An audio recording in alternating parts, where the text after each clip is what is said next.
The subsurface is only half of the story of a geothermal energy system. Heat delivered to the surface must drive a turbine to produce electrons for the grid.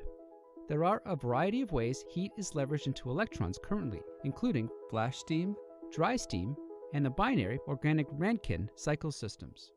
But there is broad agreement that in order to drive down the cost of geothermal energy production, optimizing and increasing efficiency in both the surface and subsurface systems will be required. So, how do the surface systems currently in use in the industry function? How might these systems be improved upon with an eye to driving down cost? And what areas are ripe for innovation? Let's explore.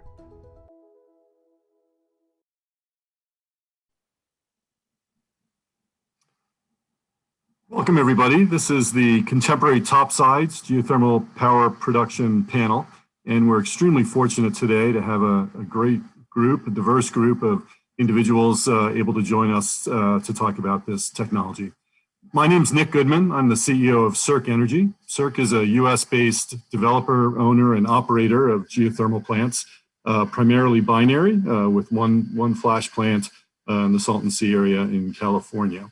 And I'm very pleased to be able to moderate this session today. As I mentioned earlier, we have a diverse group of industry veterans with both above ground and below ground experience. While the title of our session today is Contemporary Topsides, one of the rules, at least that I learned early on in the industry, was disconnecting the resource and the topside generation too much leads to challenges. We like to try and integrate them at Circ. So we will be talking a little bit today about how the below ground impacts and interacts with the above ground with regards to operations and technology and the likes. And some of the folks on the phone have some good background there. So appreciate everybody joining in today. It's a fabulous conference underway. Kudos to Jamie and her team for getting this all structured. And we're going to go ahead and kick it off with introductions to the other panel members. So with that, if we could bring the other panel members live. And Paolo, I'll start with you. Do you want to give a brief introduction on yourself and your company? Yes, thank you, Nick. And my name is Paolo Bertuzzi. I am the CEO of Turboden. We are an Italian-based company, part of Mitsubishi Heavy Industry Japan. We have been established in 1980, and from that day, we are always focused on organic Rankine cycle design, installation, commissioning, and after service. This technology can be used for several different renewable applications, biomass, and also mainly geothermal, and also waste heat recovery from industrial heat and also oil and gas. I'm very honored to be here and to discuss with you and my colleagues. Great. Thank you very much, Paolo. Patrick, we'll kick it to you. Hi, good morning. My name is Patrick Walsh. I'm the Vice President for Geothermal Resource at Ormat. We're a vertically integrated company with a 1,000 megawatt geothermal portfolio that's growing. I have a pretty strong subsurface focus, as you mentioned, and experience in acquisitions, greenfield exploration, reservoir management, and drilling, especially on the safety side. I think the geothermal industry is really poised for a breakout, and it's one of those, 30 years of hard work toward an overnight success, and I think that's where we are. So really excited to be here, and thanks to Jamie and the other organizers for putting on the conference. Super. Thanks, Patrick. Taylor Maddie from Baker Hughes, could you introduce yourself? Yeah, hi everyone. I'm Taylor Maddie. I'm the Geothermal Innovations Leader for Baker Hughes. It's where I developed the global strategy for organic and inorganic technology development in the geothermal space. My role is to bridge the gap between oil and gas and geothermal via technology, investments, partnerships, with the goal of growing the geothermal industry as a whole and our leadership positions within it. I'm real happy to be here and on this panel and sharing it with these colleagues here. Great. Thanks, Taylor. And last but not least, Jörg Udi, who I think is joining us from Germany. Jörg, would you like to introduce yourself?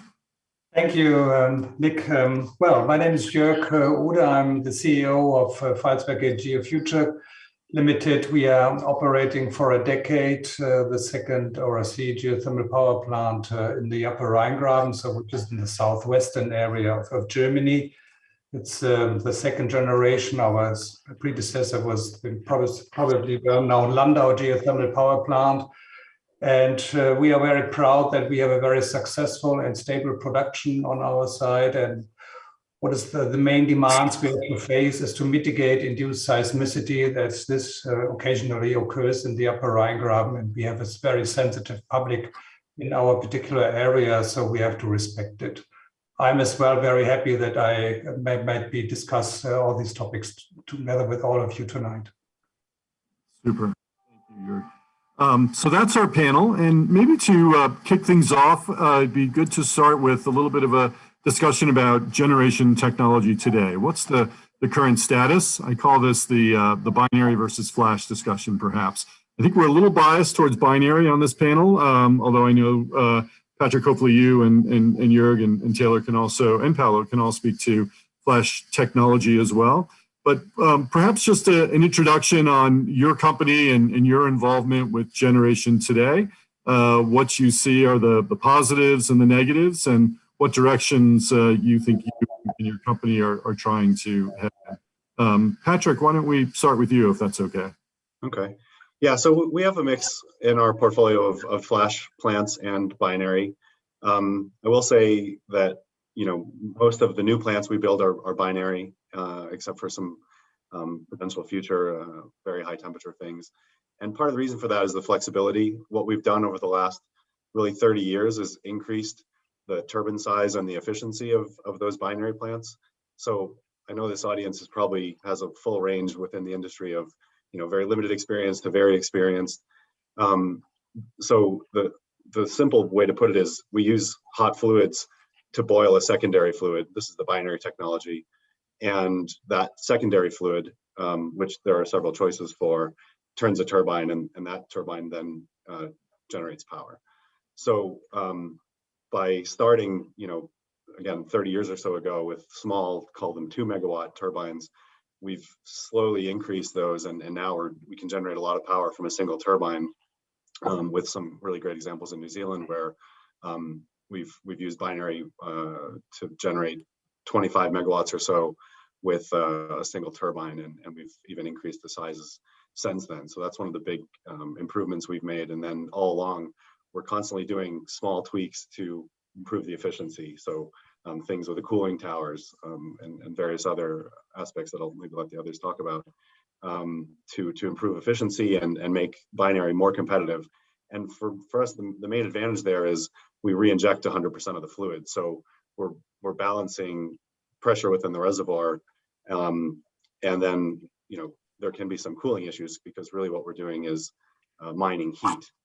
And when you use a flash plant, you're removing fluid from the system, and there are some well-publicized locations where that drawdown of pressure in the reservoir has led to large declines.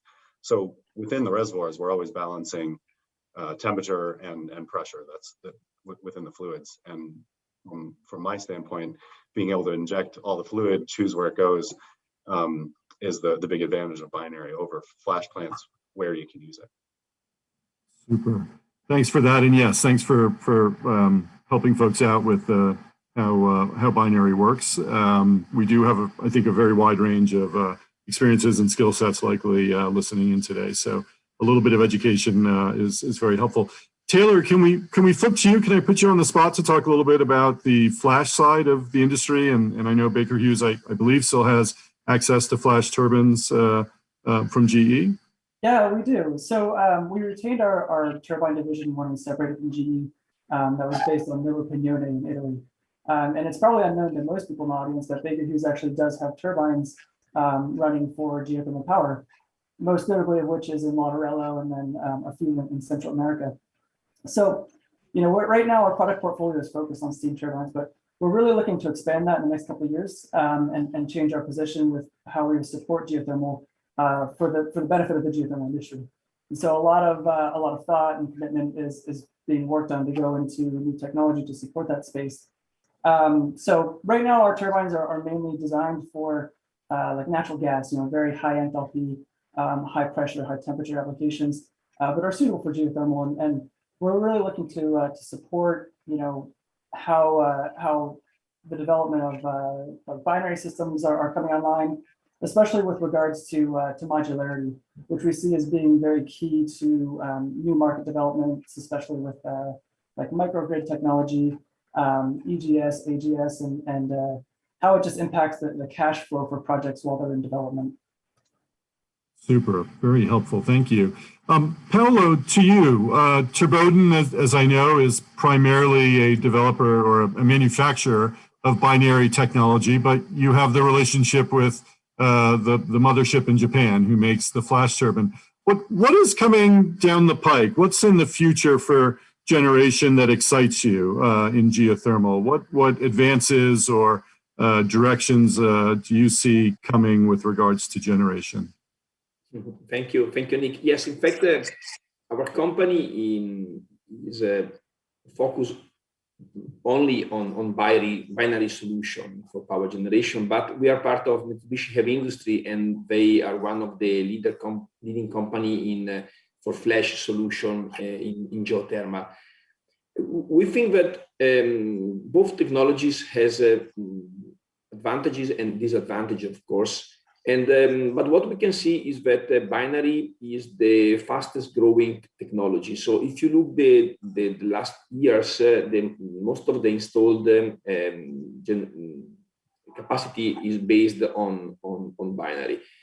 But I think that a combination of the two technology can work and can work well, both for greenfield, also for retrofitting of all the projects, because if we really want to avoid the CO2 emission, we also need to focus on how to maximize the production out of existing wells in order not to drill wells when it's not needed. So there is a very large untapped capacity of brine after the separation for flash projects. So in all the flash projects, the brine is not used. So you get from the earth a mixture of water and steam. You separate the water from the steam. You feed the flash with the steam, but you still have the brine. But today typically is reinjected without use. What is coming on is the possibility and the interest of many of these large companies that already has existing cash flow coming from flash to retrofit the existing project with binary solution. This is something that we are promoting, and also I think Ormat and other players are of course targeting this interesting market. As well as another point is that most of the time there are some reduction of capacity in all the flash system because the temperature or the flow is reduced during the life of the project. So study the possibility to convert a very old flash project into binary is also an interesting opportunity that we can discuss with customers of MHI or the flash, as well as of other flash technology. So I think that we should keep our eyes open to the possibility to combine flash and ORC, and knowing the advantage of both systems. And I fully agree, of course, with Patrick about the importance of the full reinjection. Full reinjection keep the reservoir in a more stable condition, and also to avoid the use of water, in my opinion, for the cooling, because at the end also water is becoming a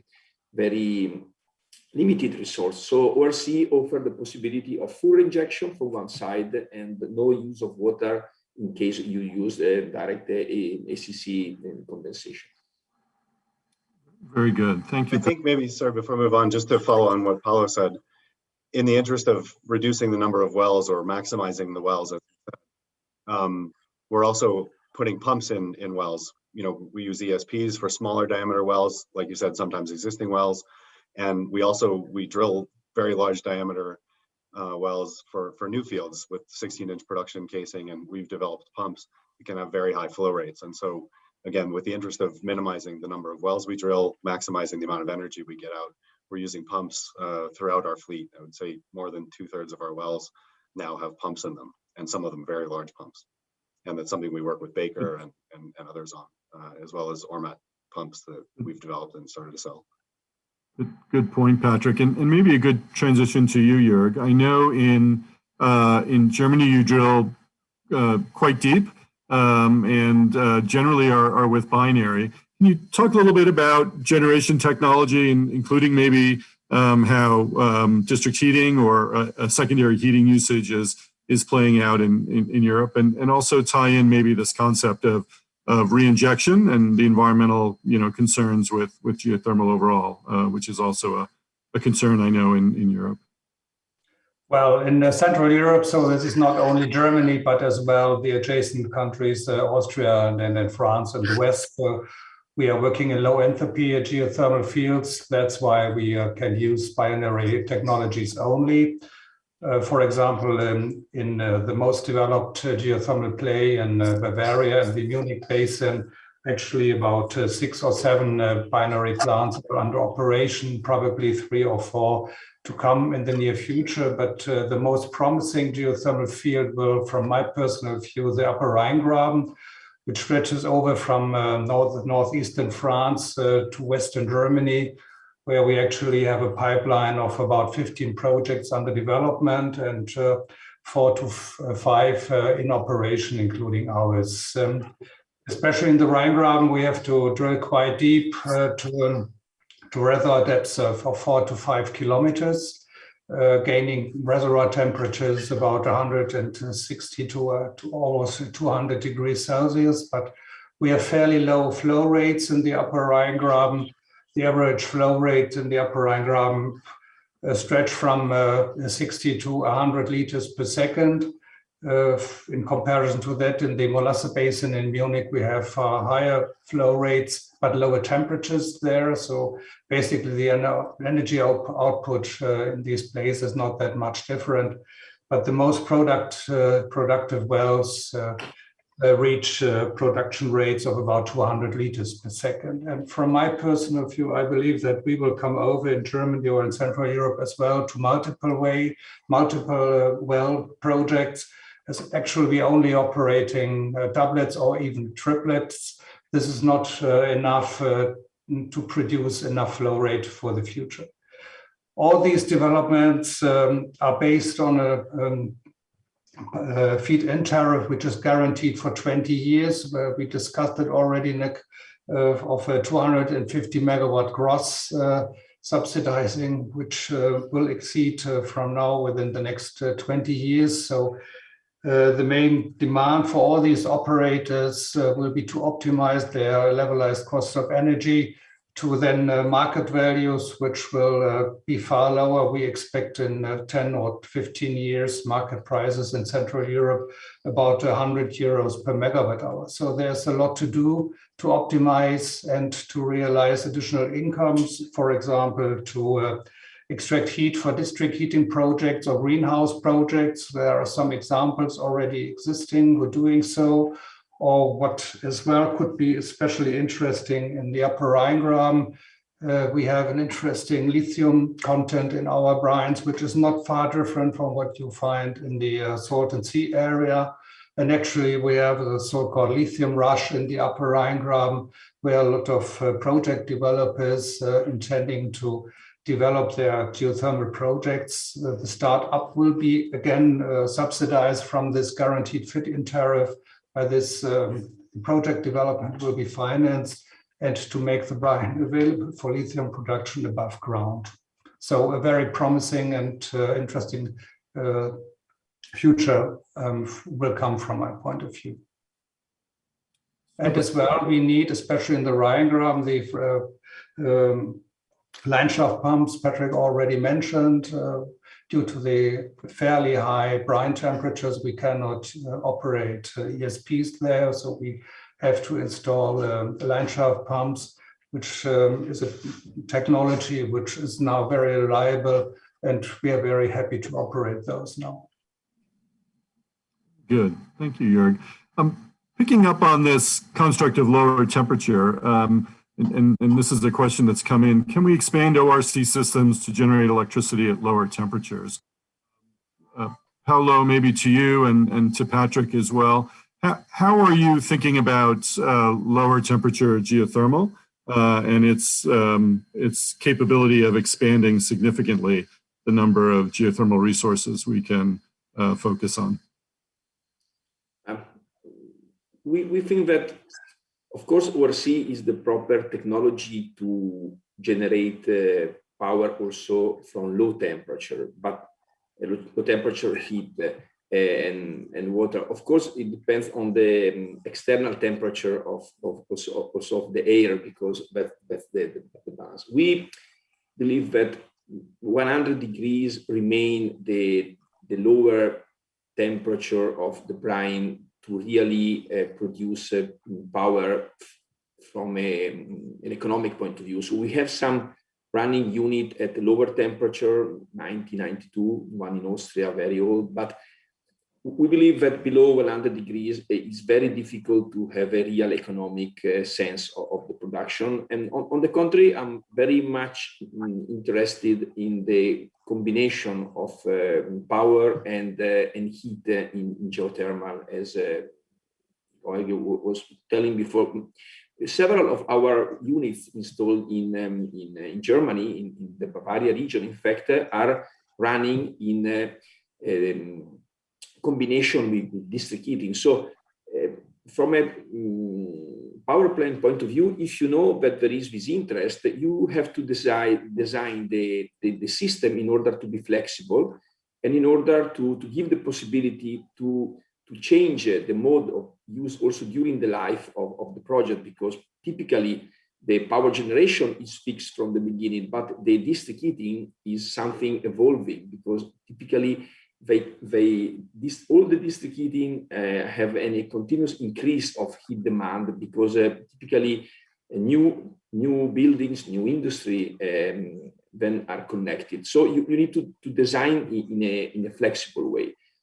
And for example, you can design the system with 2 cycles and extract the heat after the first cycle if the injection temperature is too low to feed a district heater. So some of our solutions are based on this concept. Another point that we are developing is the possibility to combine ORC and large heat pump. So we think that electrification of the heat, green electrification of the heat, is one of the real driver of the growth. Because if we look only power generation, at the end we go in direct competition with other renewable sources that maybe are more easy to be installed. But if you consider the combination of heat and power, on the contrary, geothermal can really have a big advantage, and also the feasibility of the projects is increased, and also the possible lifetime of the project can be longer, because when you finish the feed-in tariff, you still get the heat available. And typically district heating are designed and installed to have a very long life. Very good. Patrick, lower temperature, pushing the envelope at all, and other uses, district heating, greenhouses, the likes. What are you seeing at Ormat? So I would say we're focused pretty uniquely on electricity generation. So we have pushed the envelope on what can be done at a relatively large utility scale. So I'll say when I came to Ormat about 13 years ago, we were really focused on 150C and above. And as we continued to push the technology and call it lower temperature reservoirs, we're now producing less than 130C and producing tens of megawatts from a single field with that. So we've been really, again, trying to hone in on that, call it 130C to 220C range, because of the relatively high output you can get. I like the idea of district heating, but we're not terribly involved with it currently, partially because where our business has focused, I think there's not a significant incentive for it. You have to have, essentially an off-taker. We talk about off-takers for electricity generation. The same is true with district heating. There has to be someone to use that flow of somewhat cooled fluid, and typically we haven't had very many off-takers for that. Understood. Certainly our experience here in the US as well. Taylor, over to you. With regards to these lower temperature and expanding industry in Europe and elsewhere, perhaps, part of it is temperature and part of it is how do we move this fluid to the surface. Can you talk a little bit about pumping, ESPs versus line shaft, and how that plays into a power plant versus maybe a district heating utility or both? Yeah, certainly. So, I mean, there's certainly pros and cons for both technology when you're talking line shaft pumps versus ESPs. And there's restrictions that you have for both of them. So for the past about 10, 12 years, Baker Hughes actually has been partnered with the German government and then receiving funding for the development of high temperature geothermal ESPs, which are being used in Bavaria, in the Netherlands for district heating, Bavarian power plants for power generation. So I think we actually have some pumps going up to Paolo's turbines in a couple different areas down there. So, we've been developing the technology for really high temperature and reliable ESPs that can operate in the extremely harsh conditions that you find within geothermal wells. But when it comes to like the higher temperature stuff, there's a bit of a window, because we can't push the temperature limits of downhole electronics too long without having considerations with the reliability of the systems. So in most cases, you're going to have a pump that's supplying fluid to a binary plant, because after about 180, 190 C, you start to have issues with the electrical integrity of the system to obtain a long run life of an ESP. And that's really what the advantage of the LSPs are, and being able to have just mechanical parts downhole that require lubrication. Is you don't have any of the electronics that are going to be damaged over a long period in really hot temperatures. So there's applications for both. There's situations for both. But in any case, as it relates to turbines, it's almost always going to be going to a binary plant, just because if you have a pump that's producing something that's going to be flashed to steam in most cases, you almost just flow the well on its own, and you won't need to have any sort of artificial lift method. And we find that most district heating applications as well in Europe require some kind of pumping application. Those typically flow at lower temperatures. And so you can expect, really healthy lives for the ESPs that are installed or the LSPs that are installed there. Interesting. Jörg, as we look to expand geothermal, certainly low temperature, it strikes me that there's the potential to get closer to population areas. Traditionally, at least here in the US and in many places around the world, geothermal plants have been fairly remote, and as a result, another hurdle for district heating. In Europe, not so much the case as projects are developing. Can you talk a little bit about the current technology for both generation and district heating, and what are the challenges with developing in existing communities or near communities, environmental, seismic, things like that you're experiencing in Germany and elsewhere in Europe? Well, we have to close the gap between the conflict with public criticism.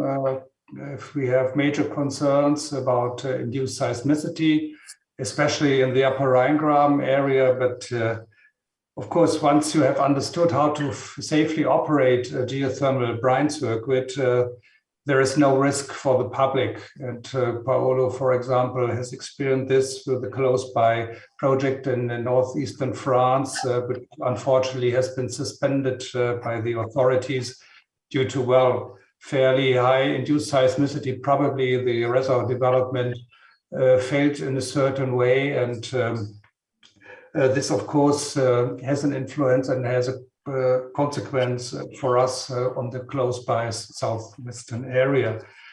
So what will be the solution? And we experience this from our reservoir. If we have a multilateral reservoir development, we have a sidetrack in our re-injection well. So we do not face induced seismicity effects while re-injecting the brine, but which was a learning effect even for the seismologists who are supporting us, that we only have induced seismicity on the production side. And the actual idea is, together with other partners as well, I'm looking at Taylor's, to find a proper solution to establish this multilateral reservoir development as a standard solution for further geothermal projects, as for several reasons, not only to mitigate induced seismicity, but as well to enhance the production rate by this development technology overall, as it's more efficient than drilling multiple ways. Of course, you may understand on the production side, you still only need one production pump instead of several production pumps if you operate a multiple ways site. So this is the situation we have to face when developing geothermal projects in a very densely populated environment, as we do have, of course, in Central Europe. But on the other side, we have the advantage that we will be able to develop heat sinks for the future, as our colleagues already mentioned. Once the feed-in tariff subsidization will have inspired in a couple of years, we have to generate additional incomes, and extracting heat in combination with a continuing power production will be the solution for the future, I believe. Very good, thank you. Patrick, maybe over to you. We're talking a lot about below ground. Why don't we go there directly? What's new on the drilling side? I think as we look at the evolution of solar and wind pricing, we've seen considerable improvement on equipment pricing, and I think everybody can get their arms around or have their own opinions on equipment pricing in geothermal, but drilling has not changed a lot in the last however many years in our history. What are your thoughts there in terms of how we advance things going down the road? I think it's a good question. It is something that we're involved with, especially with DOE and REL research. You're right, it hasn't changed very much. I think someone touched on the multilateral, and we have done some drilling where you drill a surface location and have 2 or 3 legs from the same. For us, we've done that typically on the injection side. So we're trying to distribute the injection to reduce cooling, and also increase the total flow that the well will take. So for us, that was a bit of a step forward. Obviously, the oil and gas industry has had a huge, really well-publicized success of improving technology, and we do try to take that technology from them. I should start off as soon as you ask about drilling, and I think I touched on earlier that safety for me is always the first thing. If people are not getting hurt, it's the most important thing that we have. And I think the kinds of safety programs that oil and gas also have spearheaded in the last 20 years have been really important for us in drilling. Part of that does touch on costs, because if the rig's not shutting down, what we call flat time, the time that you're not making hole, is actually one of the biggest costs we have. And so reducing flat time is for us the first priority. As far as drilling technologies, the costs are to some degree fixed. We have casing and cement that are market prices and don't change a lot. So what you can do is reduce flat time and increase drilling rates. So, the work that Sandia and others have done with PDC bits and is currently being done in the Forge projects in Utah is very helpful for us, because they really are research projects focused on improving drilling. And we're taking everything we can to reduce our drilling costs and drilling times based on that. In terms of specific technologies, again, there's a lot of research happening, everything from lasers and with ablation to, like I said, those PDC bits and hybrids are all things that we can take away from. But for us, it is a little bit basic. We're trying to reduce flat time and reduce the number of days it costs to drill a well. That's the simplest way to put it. Interesting, thank you. Taylor, yeah, go ahead. Drilling and specifically the role that oil and gas might play in supporting the advancement of geothermal drilling. Yeah, so totally agree with what Patrick said. It's not necessarily the technology that's out there that's going to be significantly increasing the ROP for these geothermal wells. I mean, of course, that does help, but it's really about how to reduce that flat time. And what that boils down to is how to increase tool life. And so there's a lot of technology being developed and technology that's being deployed right now that is what you might recognize as being the same shape and form as what we've been running for years, but different materials, different techniques, different software that's being used to control the equipment is reducing the amount of time that you have to, or the number of trips that you have to make in a well. So, that significantly has a huge return on the reduction of your AFE, on the pace that you're able to get production online. So, it's either going with increased tool life or with, these new plasma drilling technologies or millimeter wave drilling technologies. And, they have merit, but it's just a matter of finding which one is the correct one and which one can be done economically and where. I think to kind of expand on the comment behind drilling and economics as a whole, and to the theme that you mentioned at the beginning of the panel, Nick, which is making sure that you're connecting the reservoir to the turbine. It's very critical to look at the development of a project systematically and simultaneously. And so what I mean by that is from the very inception of a project, there needs to be a direct connection between the reservoir simulation, the feasibility analysis, with what the turbine output production is planned to be and capable of being based on the reservoir. And that's something that, we've actually been working on quite a bit because we have this portfolio that expands from feasibility and reservoir all the way to turbines is connecting these two together as a unique, value proposition to the industry. Because the idea is that, if you know exactly what your reservoir is going to output and you're confident in it, you can have a turbine that's going to be sized specifically for whatever your reservoir output is. And then in the middle piece, have your wellbore size specifically for whatever the turbine requirement is. So therefore, you're not going to be oversizing and undersizing a turbine or a binary plant, and you're really going to have the most optimal CapEx spend for your projects. And then in the long run, using software for reservoir management as well to make sure you're getting the most out of your field. And all that, it's a little bit far-fetched from where we started with drill bits, but it's important to keep in context that it's not just drilling that's needed to reduce the capital for these projects, but it's really like a holistic view and holistic execution of a project in order to make the economics of these projects feasible. Very good. Thanks, Taylor. Paolo, back to you. Moving back above ground, we have a few questions coming in on modularity, the ability to build these plants modularly, presumably off-site, and then installing them much more quickly and presumably more cheaply. Thoughts on that, both at Turboden and just in general? Thank you.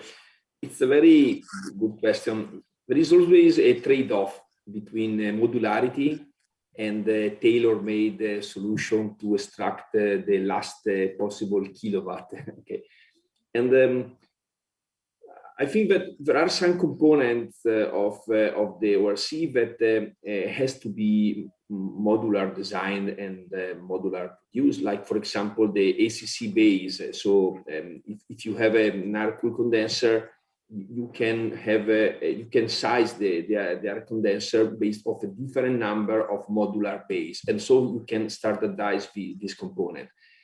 Similarly, also on the pumps, internal pumps of the cycle, so not geothermal pump, but the cycle working fluid pump, or also on some heat exchanger, you can, for example, pre-design this heat exchanger. The aim should be to reduce the design period and also the execution period, because typically the real question is, do we wait to know the exact condition of the water, temperature, flow rate, composition, or we can start designing and producing the ORC in parallel with the test of the wells and this. So we are working in the direction of modularity, and for sure also Orbat is having large scale production. But at the same time, we know that when the temperature of the water is relatively low, we are talking about 120, 130 degrees, a few degrees of temperature make a big difference in the thermodynamic cycle. So if you design a tailor-made solution, you can really extract a larger efficiency, because you work on a cycle that has a low temperature delta between the heat source and the cooling side. So it's a real balance between modularity and a custom-made solution. And if you can work well in this selection, you can offer the best solution. Interesting, thank you. Jörg, are you seeing construction and installation costs as a barrier to more geothermal development, and would modular installation be a source of reducing costs, in your opinion? Oops, I think you're on mute, Jörg. Yes, sorry, thank you. I'm sorry.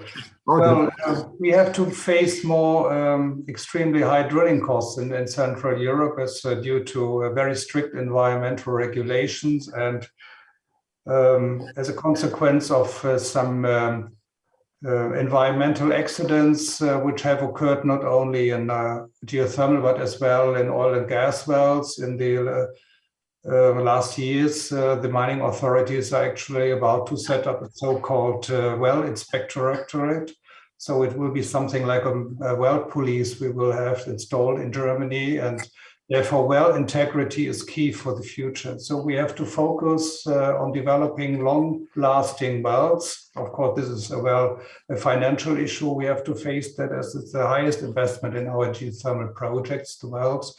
You may estimates drilling costs about 3 to 4 million euros per kilometer for a geothermal well, due to the higher diameters, as Patrick already mentioned, we have to realize. So this is the fairly highest investment, and it's covered with a very high risk, as we still have the finder's risk. So there are a lot of wells in Germany which have turned out to be dry. Actually, the most recent project in southeastern Bavaria turned out not to be successful, even if they had a very precise and proper reservoir development. By the end, the wells have turned out to be dry. It's really a mess for the whole industry. But as well, coming back to your question, well, a modular design of the ORC units could be very interesting in those cases where we have a combined heat and power production. And therefore, depending on the project development over time, it could be of major interest to add modular systems on the ORC side once the initially expected heat demand could not be covered. Very good. Patrick, a question for you, sort of related, I guess, to the prior with regards to price. What is the current, on average, cost for installing a plant? Why don't we just say equipment above ground and leave the drilling out of it, since that's a pretty wide-ranging depending on the project. But where are you guys at Ormat in terms of a range, and where do you plan to be heading in terms of? That's a good question. To be honest, my background is much more able to talk about subsurface costs than construction costs. I mean, I hear them, but they are really, if you build a 10 megawatt plant or 100 megawatt plant, this is a huge cost. And so it really is, as Paulo said, it's very unique to the location. I think for us, one of the things when we talk about technology and what we're doing is we're taking the risk out of it to some degree by building power plants that are a little bit too small for the reservoir. So rather than build something that maximizes what we think is there, we tend to actually take a smaller bite, maybe call it 50%, whatever the number is, build a power plant and see how it runs for 6 months to a year, and then do expansion. So what you'll see is for many of Ormat's power plants, we've built 2 or 3 power plants in the same location as we make sure that the reservoir can support it. In terms of cost, honestly, I didn't come prepared to talk about a per megawatt cost. So I can talk about well costs and things, but I'm not involved with building power plants. Two good takeaways. I think your last point, and I guess McGinnis Hills would be a great example of that, where you've built, started small and increased over time, and as opposed to, I think a number of mistakes made in the industry where folks size projects at the absolute max and then had trouble backfilling with the drilling. So yeah, McGinnis and Alcaria for sure. We've done the same. Alcaria started as a 10 megawatt plant in 2000, and now is in the 150 megawatt range after many years of development. Right. Two good examples, and avoided some of the challenges that other projects have. Paulo, directions that you're trying to steer the company with regards to either reducing cost of equipment or reducing cost of the project through, some alternative schemes that Patrick raised? Yes, thank you, Nick. Of course, the reduction of cost of the CapEx is a driver that we all need to follow, also to compete, to make geothermal competitive with other technology that are on a production curve that has a much bigger volume, like PV or wind.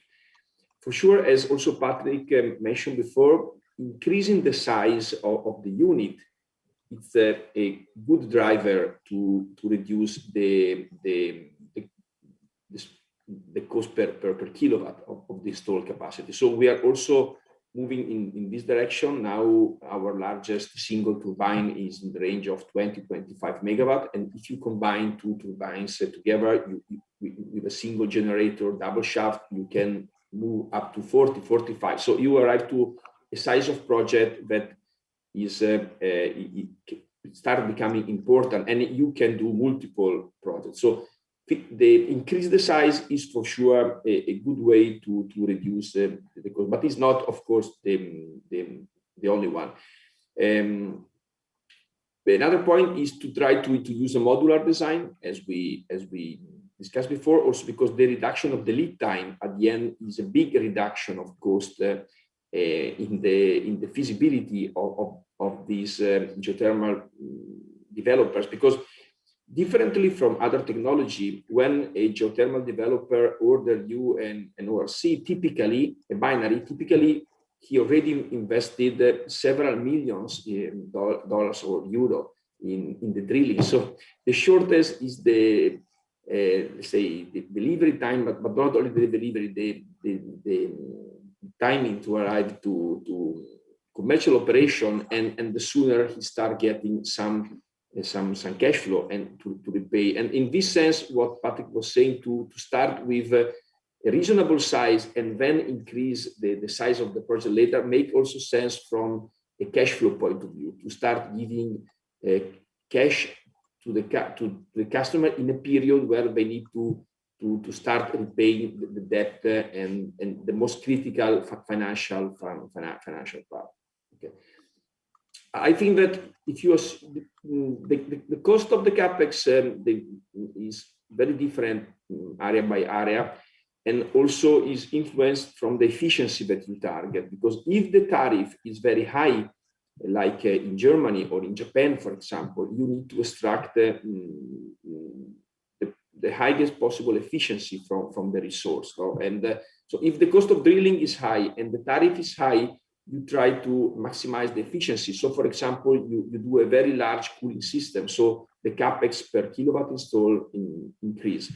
If on the contrary, the price of the feeding tariff or the electricity is not very high and the drilling cost is not very high, you have a different optimization model, like for example in Turkey or probably also in certain area in US. So it's difficult to talk about a installed cost of kilowatt. Typically, you can assume $2,000-3,000 per kilowatt installed, not considering the civil works.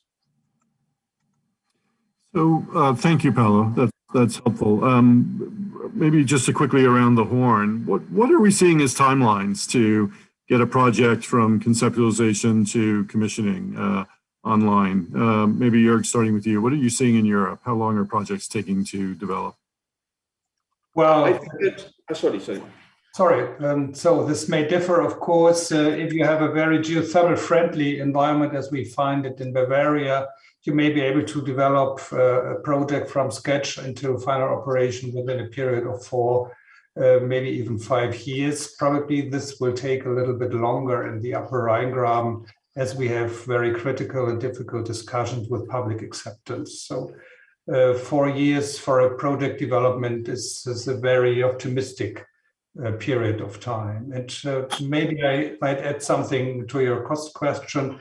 So we learned that we have a capex of around 10 million per megawatt, 10 million euros per megawatt installed, and 50% about this will be dumped into the reservoir development. So this is quite, so 10 millions per megawatt, I'm sorry. So for a 5 megawatt unit, we have to will have a capex of about 50 million euros.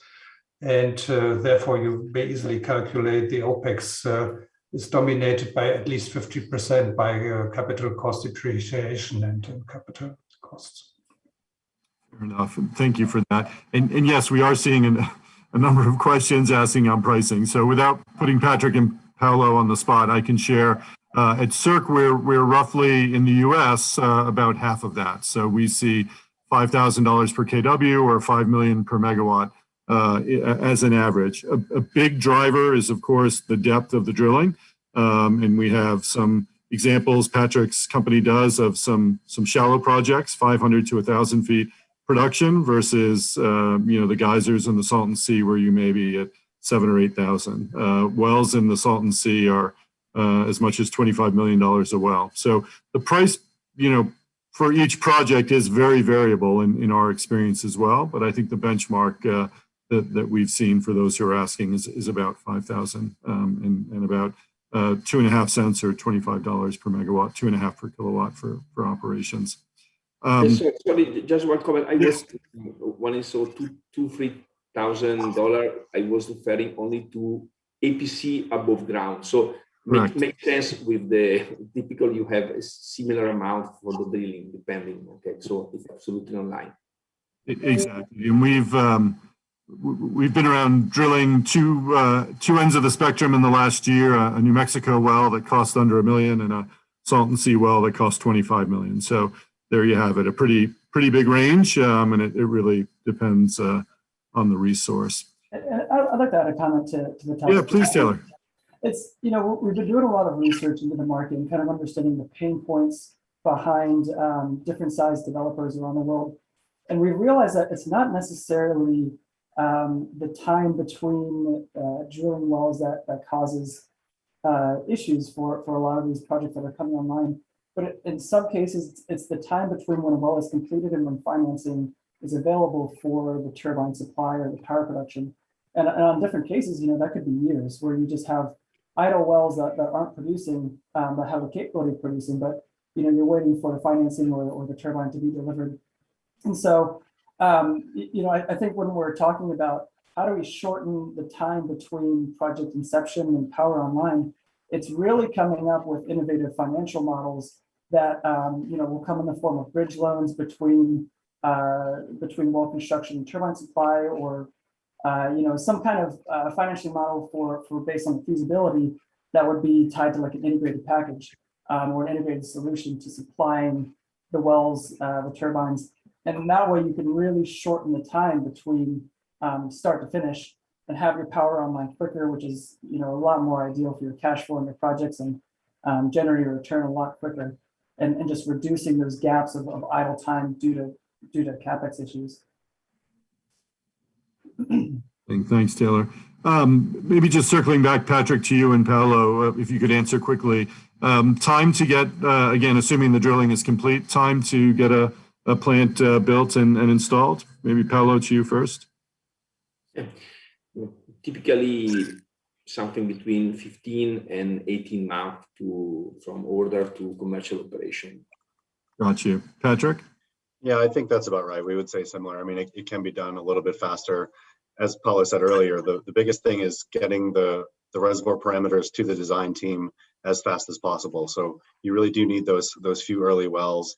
And again, you touched on it, but if you can find shallow resource, which is why, again, we've been so focused on conventional, though, as you said, also, we do everything from 200 meters to 3,000 meters. That's kind of our typical range for the conventional resources we're developing. But making that drilling go smoothly, getting the reservoir parameters, the design team aligned, and then waiting for permits is a huge one. We could probably conceptually put a project online in 3 years if permitting was fast. I think it's more like 4 or 5 minimum with the permitting structure in the U.S. With so much Western U.S. land being federal, the permitting timelines are quite long. Right. It's really fascinating for me. I think with Jörg, maybe we're the only two that aren't engaged in manufacturing, so just users of equipment. When we think about the development process, we see in the earlier part of the century, so many projects that raced often for the wrong reason. Federal grants, the ITC, the PTC, the 1603 program, that raced to size their project, order equipments, and then the resource didn't come through. So it is clearly a balance in getting as much accurate resource information as you can, which is, by default always going to be more time consuming than solar or wind for sure. Well, panelists, we're getting towards the close of our session, maybe around the horn with a 1 minute close. And then if there are any other pressing questions that come in, we might go long. But Jörg, why don't we start with you, if you wouldn't mind? Well, it has been a very interesting discussion with all of you. And well, geothermal power production from the European point of view, as long as it's subsidized, it will be the bridging technology to roll it out in a wider area for direct use for heat production. I personally expect this will be dominating the rollout in those areas where we do not have the reservoir conditions for power production, saying that we do not have enough temperature or enough flow rate for power production. But I still expect a bright future in those particular areas where we can find these positive reservoir conditions, especially in the Rheingraben. Further projects will be expected in the Bavarian Molasse Basin. Unfortunately, our colleagues in France suffer actually from a suspension of a feed-in tariff being effective from May 1st this year. So there will be no further subsidized power production projects in the eastern France area, and especially in other areas not to come. Let's expect what the future, especially under the pressure of the climate change politics, have to react against this will bring. And as well, what we need, we have to face raising ambient temperatures, and these will have an influence on the efficiency of our air-cooled condensers. Most sites will not have access to rivers or water cooling systems, so we will have to install air-cooled condensers, and there we need the proper technology to enhance the efficiency of the air-cooled condensers in the future, as probably Ormet already is testing in some sites. Super, thanks, Jörg. Taylor, over to you. Sure, yeah, so I'll echo Jörg's comments that this was a really interesting discussion and great panel, and so thank you to my colleagues on here. Overall, I want to echo a point that Patrick said earlier, in that we're entering a geothermal decade. We're entering the glory days of geothermal, and Baker Hughes firmly believes that. And it's not like it happened overnight. It's built off 30 years of work that's been going into getting us to this position. And as a whole, our company is taking a very serious commitment to supporting the growth of geothermal and supporting the industry, both with specific technology investments, financing, capital models, and a lot of exciting things are in the work on our end that I'm excited to tell you guys about when the time comes. But I think you'll be seeing a lot more involvement from Baker Hughes than historically has ever been in the geothermal space, and just working to really support the industry and grow it as fast as we possibly can. Super, thanks, Taylor, and we're certainly excited about that. Paolo, over to you. Thank you, Nick. I think that geothermal still remain a real untapped opportunity, because there is still the possibility to develop huge capacity of geothermal project, as my colleagues told, and this discussion is very interesting. And I'm very optimistic also on the closed loop geothermal new system that are now coming. We have not discussed this topic, but at the end, we are above ground. So we really hope that this closed loop geothermal new AGS system will work well. And with the development and the technology coming from shale gas and the stimulation, and also the money that are really coming to this company now, this can be a game changer in geothermal. We are not actively present, of course, because we are above ground, but we are now supporting these developers and new technology, giving them feasibility and many input of what we can do if they give us the proper heat. So I'm very confident in this, and this can be a game changer, because similar to what happened also in shale gas. Of course, it's a different scheme, but if you invest in this technology, probably in 10, 15 years, I don't know, but geothermal can really become a massive production. Another point, I think that also the combination of geothermal with heat and large heat pump, as we mentioned, especially in area where there is a use of district heating, can really increase the feasibility of the project. Of course, you need to do a tailor-made solution, but in any case, you can have a modular approach. And another point that we have not discussed is the combination also with hydrogen.